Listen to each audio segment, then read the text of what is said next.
ফিলিস্তিনের মাটির নিচে হাজার হাজার নবী সেখানে শুয়ে আছে।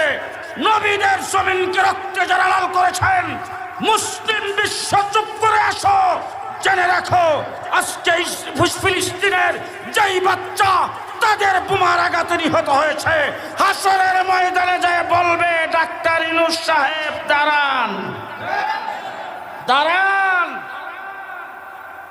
পাকিস্তানের প্রেসিডেন্ট, মালয়েশিয়ার প্রেসিডেন্ট, দাঁড়ান। সৌদি আরবের বাদশাহ আমাদেরকে যখন গুলি করে মারছিল, আমাদের উপরে যখন বোম ফেলাইছিল, আপনারা পারমাণবিক অস্ত্রের মালিক ছিলেন, অর্থের মালিক ছিলেন, 58টা মুসলিম রাষ্ট্র ছিল।